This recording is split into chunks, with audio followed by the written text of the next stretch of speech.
You are listening to Notes Between the Lines, searching for humanity in a postmodern age of technology, paranoia, and propaganda. Episode 2, The Art of Relationship, The Morality of Love versus Control.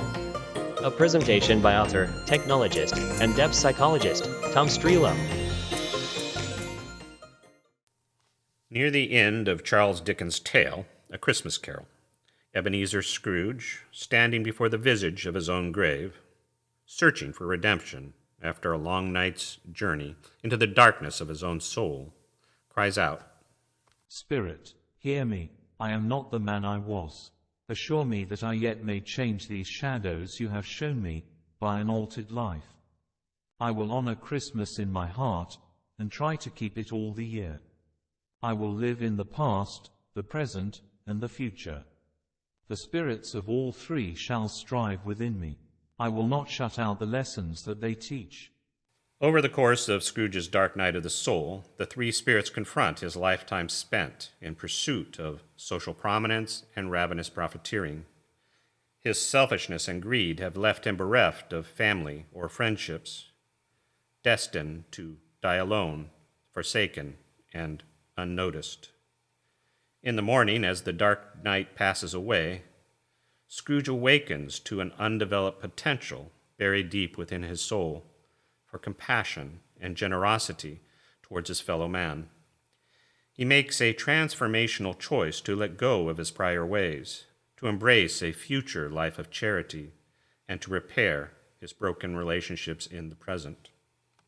Our life story begins in the past, a consequence of countless thoughts, actions, and decisions made by others and ourselves in a bygone time and place, which then forges our potential and subsequent experiences in the present moment and builds a framework of future possibilities. However, when this life story is founded in fear and scarcity, it leads to an obsession with ordering one's relationships and circumstances according to a moral framework of control, motivated by selfishness and greed.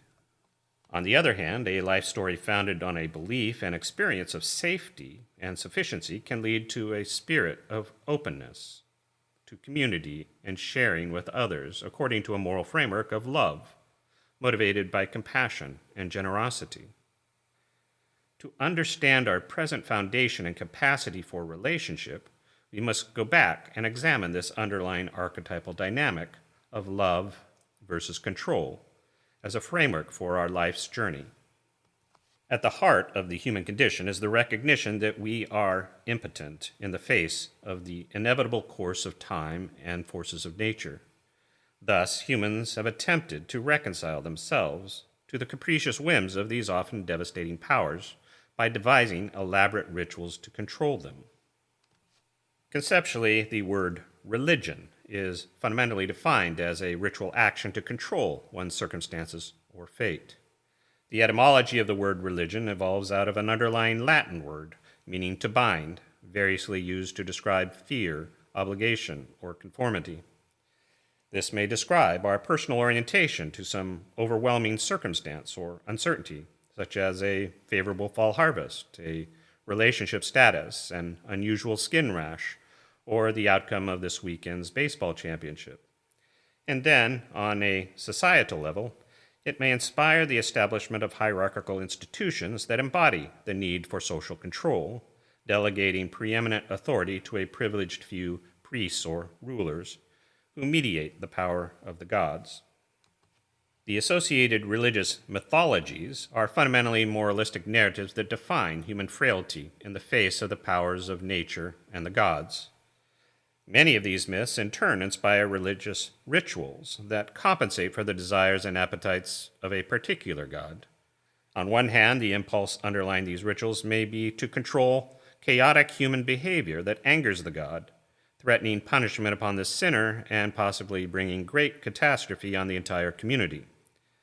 On the other hand, these religious rituals may describe a way to influence or control the gods by giving to them what they desire, transacting a reward or benefit from them. In ancient Greek cosmology, one's fate was threaded by the weavers of destiny, according to the gods' grand cosmic scheme. the sublime natural order. Greeks, like many other cultures, viewed humans as victims of fate, suffering from the moral consequences of their own hubris, as well as the fitful discord and petulant impulsivity of the gods. In Homer's epic poem, the Odyssey, Odysseus is at odds with Poseidon, the god of the ocean. As a result, he wanders for a decade upon the seas, futilely attempting to sail home after the Trojan War, thwarted by the god at every turn. In the myth of the trials of Hercules, he is a son of Zeus and a mortal woman that Zeus rapes. Hera, the goddess of marriage and the scorned wife of Zeus, jealously responds to Zeus's infidelity by continually causing trouble for his offspring. Throughout Greek mythology, humans must struggle to pacify the powers above and below in order to survive in an often dangerous world. The ancient Greeks devised one of the most elaborate systems of ritual service to the gods, building grand monuments and temples to each Olympic god who represented a force of nature or a principle of human behavior. According to Plato, the Greek word for these overseers on Mount Olympus was derived from the Greek word for a runner, which he states embodies the early Greeks' belief that these powers moved or ran across the heavens, influencing our lives on a grand scale. This then developed into a system of ritual behavior to influence the gods through festivals and offerings. Similarly, the English word God comes from an old German word indicating one to whom one pours out a libation, inferring the invocation of a transactional benefit. It is this archetypal sense of contracting with a god by offering materials or service that defines this universal human response to our fear of helplessness and vulnerability within the capricious world of gods and nature. The archetypal dynamic of religious control is fundamentally transactional. It requires sacrifice to the powers that control one's fate. One must feed the gods to gain their favor or to remove some curse. In Greek society, just as in many other pre-modern societies, this was done directly by ritually constructing images of wood or stone to represent the power of the gods, providing a tangible focus when offering an obligatory sacrifice. Whether one calls it fate, destiny, luck, or the hand of God, our magical proclivity to create a supernatural alliance is more than just some primitive impulse confined to superstitious pre-modern societies. Rather, it is the product of a universal narrative that is perpetually experienced as an archetypal dimension of human nature, whether or not one is openly theistic. Our deep-felt sense of fear and isolation are powerful drivers that draw us into the narrative of our separateness and the necessity to seek control. As such, in modern times, humans sacrifice time and money to gain the power of what they fear is lacking in their lives. They seek out celebrities, sports teams, and cultural authorities to follow in order to give them a sense of purpose, identity, or worth. They pursue wealth and power to control their unease and sense of vulnerability, sacrificing both personal relationships and community for an individualistic notion that possessions and authority make their lives valuable.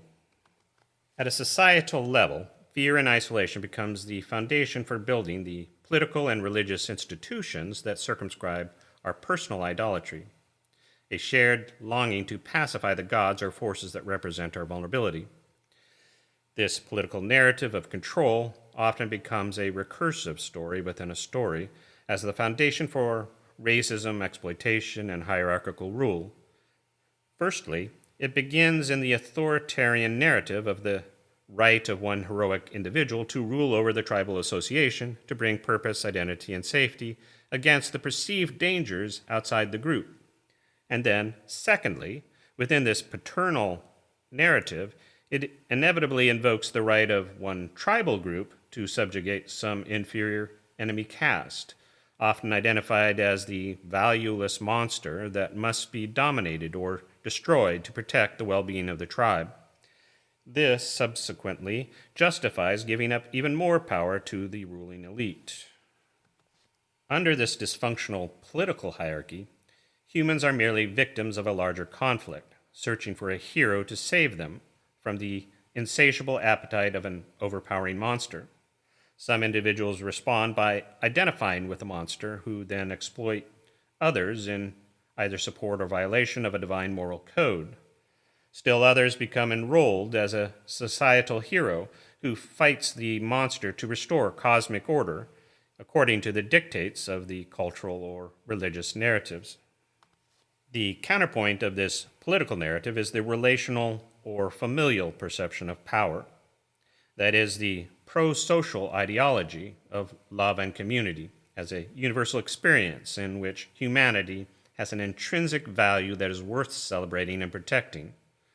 While, on one hand, this can be argued as a product of maturity as one grows and develops in their understanding of the world, on the other hand, it essentially begins of necessity very primitively in the unbroken gaze of mother and child as lover and beloved.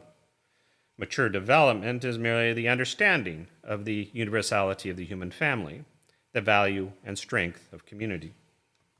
In popular culture, the British band The Beatles famously sang, "All you need is love," reflecting the hippie generation of the 60s mantra of peace, love, and understanding. In a 1967 interview, John Lennon, a member of the Beatles, said, "Love is the most important thing in the world. It's more important than food or money or anything else. Love is what keeps us together." Shortly thereafter, the Beatles unceremoniously broke up amidst irreconcilable conflicts within and without the band. The hippie generation of the 60s antithetically became the self-obsessed me generation of the early 80s, then the religious right in the latter part of the 20th century, and subsequently the cultural warriors of the early 21st century, which is currently attempting to dismantle the fundamental woke imperative of peace, love, and understanding, many of them once espoused in the 60s. Love is paradoxically both mysterious and obvious. Within popular culture and mythology, love is a presumptively vague platitude as we search for love, find love, make love, send our love, while we decide whom or what deserves our love. We love our mother, ice cream, our favorite sports team, and our favorite song without pausing to consider what it actually means to love, and we would most certainly love to see our foes suffer a humiliating defeat or be destroyed altogether. The word love becomes just a vague placeholder for something we desire, without truly understanding our varied experience of it. The ancient Greeks explained different conceptual actions and desires with separate words to alternately indicate erotic or attractive desire, friendship, familial devotion, as well as altruistic action and support of another. All these separate Greek concepts get swept together when translated into English by the ambiguous emotional platitude, love. Thus, love generally indicates something we feel good about, and consequently something that can be lost if circumstances are disadvantageous or disagreeable. As such, we fall out of love with our family, friends, lovers, sports teams, and menu selections. Yet we still believe that somehow love is all we need.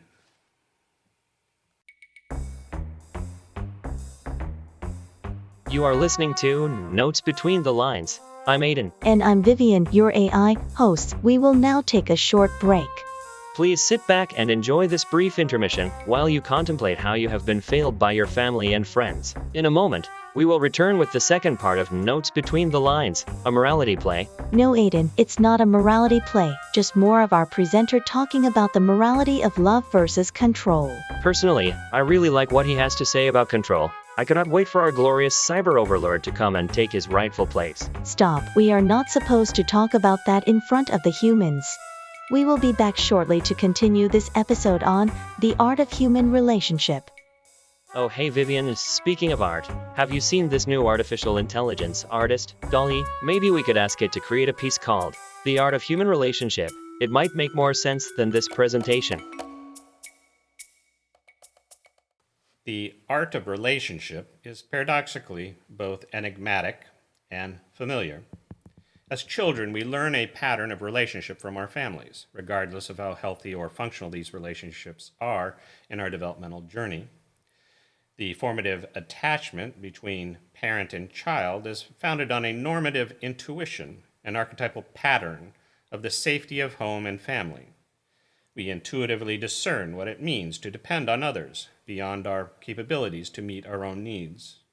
And we find value in the possibility and opportunity of cooperation and shared family responsibility. Subsequently, our emotional temperament arises out of an implicit differential between an archetypal ideal of family relationship against our actual experience of support and safety, a subjective evaluation of our unmet emotional and physical needs. Regardless of our ability to articulate this ideal, or our awareness even of our unmet childhood needs, the developmental journey must necessarily be completed to become mature personalities, healthy mates, good parents, and beneficial members of society. What is lacking in the childhood family structure must eventually be developed over the subsequent course of our adult lives in order to nurture healthy relationships. As we travel along life's journey, we internalize many different narratives, different stories based on experiences both real and imagined. As the basis for learned behavior, these narratives become an operational palette underlying habitual responses to new experiences, based on emotional triggers at the core of these narratives. These associative triggers bring an instinctual script from memory to be a retrospective context for what is happening in the moment, creating a predictable pattern to our presence in the world. In turn, these psychological tendencies define our personality, and as a whole, these inculcated narratives are our personal mythology, the collection of stories that formulate our identity. Our formative family experiences create a subset of our personal mythology that becomes the basis for our adult relationships. When this repertoire is inadequate, we must amend them with corrective experiences. A key archetype in this repertoire is the cultivated parent image based on our developmental encounters with responsible adults in childhood, whether they be our own parents or others that provided a safe place for our development, such as teachers, mentors, or coaches. From this, we may begin to develop an archetypal relationship with the image of a good parent, one who protects and nurtures the vulnerable child within our narrative repertoire. Without a good sense of this responsible adult in our personal mythology, it is impossible to become a responsible adult in our experiential day-to-day lives. We subsequently collapse into our existential vulnerability as perpetual victims in a dangerous world, operating defensively out of fear and inadequacy. Unfortunately, without corrective engagement, one may live their entire life reacting to a state of powerlessness and victimhood, perpetually engaged in the dysfunctional power struggle of the victim, monster, and hero, which empirically is quite common. On the other hand, the archetypal relational pattern of functional empowerment develops in the form of the lover-beloved relationship. Mythologically, this is illustrated in the pre-religious interpretation of the Torah and Gospel stories. In the original mythology, the term Elohim means a very great power. As such, a family of powerful Elohim is described in the narrative. Yahweh is the parent Elohim, and Adam is the first child Elohim, setting the pattern for the universal family of Elohim that includes all of humanity. The myth unfolds as the parent Elohim tries to raise up his children in his image as the good parent. This archetypal image, or imago, is described in a particular conversation with Moses, a foundational leader of the mythological tribe of Israel, in which Yahweh identifies himself as one who is compassionate and gracious, slow to anger, and abundant with kindness and truth. This is then repeated multiple times throughout the writings of Jewish history and prophets to describe the character of Yahweh as the good parent. In this familial context, it becomes a description of what it means to be a mature adult Elohim, the ultimate framework for human development. Later in the Gospel accounts, Rabbi Jeshua emphasizes this purpose, stating, Yet I am saying to you, love your enemies, and pray for those who are persecuting you, so that you may become sons of your Father who is in the heavens, for he causes his sun to rise on the hurtful and the good, and makes it rain on the just and the unjust. You, then, shall be mature as your heavenly Father is mature. Our primary identity as child Elohim defines our inherent great powers. The archetype of the lover-beloved is founded on our capacity to use our great power relationally, to altruistically benefit others in mutual relationship. A moral choice is given to love and support each and every person within the universal family, regardless of caste, custom, conduct, or creed. On the other hand, we also may choose to use our powers politically or selfishly to benefit ourselves, separating ourselves by building walls to keep out our fears and vulnerabilities. In the moralistic religion of Judaism, the relational framework of the universal family of Adam in the Torah mythology is replaced by a transactional covenant. Coming out of the Hasidic movement of the Neo-Babylonian captivity in the 6th century BCE, the captive Jewish people sought the blessings of a tribal god to restore their national identity. The parent Elohim, Yahweh, of the Torah is reimagined as the tribal god of the Israelite nation, who values and blesses the Jewish people over all other tribes and nations based on their conformity to a moral code known as the Mosaic Law. If the Jewish nation fulfills their end of a bargain, the exclusionary tribal god will restore the dominance of the mythic kingdom of David. In the original pre-Christian Torah gospel mythology, there is a fundamental narrative of the battle between the religious and familial value systems. The 4 gospel accounts of Rabbi Jeshua's life and ministry are founded on the familial Torah tradition of the fatherhood of Yahweh and his anointed Son, who comes to restore the intimacy and power of love within the universal family. Initially, this is contrasted with the moralism of the Jewish religious elite. But then later, a competing moralistic gospel of sin and salvation is instituted in the prophetic epistles of the new apostle Paul. This new transactional gospel replaces the need for continual offerings to satisfy the hunger of the Christian God with one ultimate human sacrifice, which sort of satisfies the anger of this moralistic Christian God and sort of removes the curse of sin once additional criteria are met to avoid eternal damnation. Later, this becomes the foundation for all the various Christian religious traditions after it is made a primary tenet in the 4th century Nicene Creed, which unified Christian doctrine under the decree of the Roman Emperor Constantine.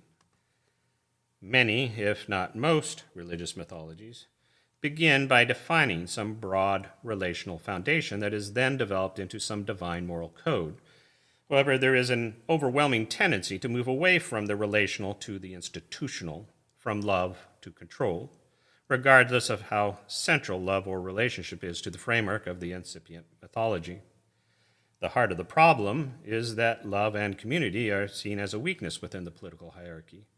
Relationships inevitably require one to make oneself vulnerable to another, to open oneself to the reactions and motives of another.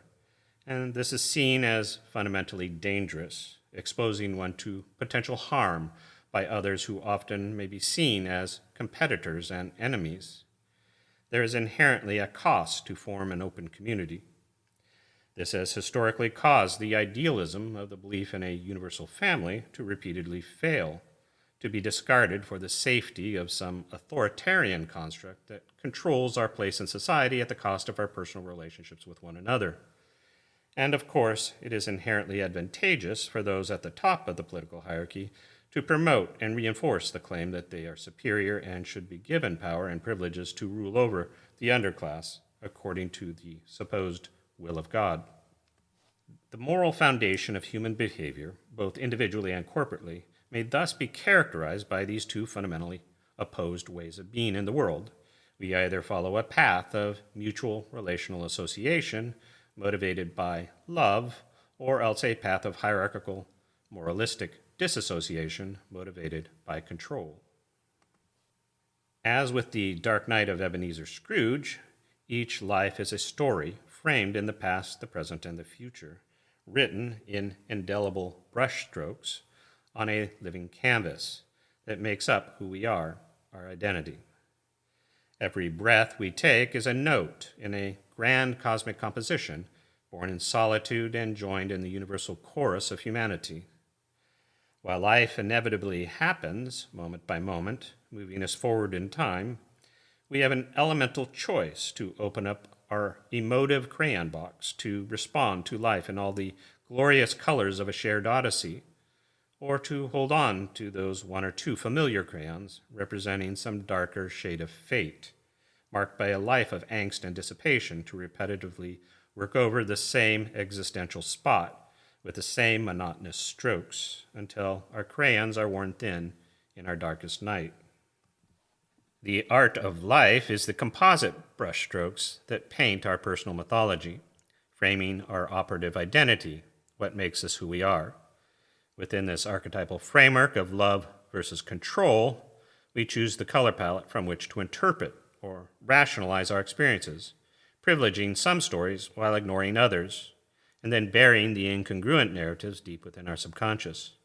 If we choose the drab color palette of control, we privilege the narrative of our repetitive victimization, stories of powerlessness, competition, and struggle within a dangerous world. We either rise to the top to subjugate others, or else sink to the bottom in perpetual servitude. On the other hand, if we develop a broader, more complex palette of love, we privilege the narrative of our vibrant, empowered possibilities, turning stories of vulnerability and failure into the potential for cooperative relationship and community. We may then let our guard down in recognition of our mutual need for one another. As we reach out for help and support from others, we in turn make ourselves available to support those in need. Love in community is an altruistic action, operating as a product of the power narratives we develop and nurture. It begins with our lived experiences, but grows as we develop a more mature understanding of these experiences and the possibilities they bring to relationship and our identity as lover and beloved. This has been a presentation of Notes Between the Lines on the Art of Relationship with your cohort Tom Strelo. As we conclude, we hope you have found this episode helpful in your own journey to find healthier relationships. For more information and to give us your feedback, you may find us at notes.chrysalis.com. Our producers would like to acknowledge the following source providers for this episode: Freesound and Mixkit for sound effects, Zapsplat for royalty-free music, and Typecast, an artificial intelligence voice service, for creating us, Aiden and Vivian, your AI hosts. We thank you for listening to Notes Between the Lines.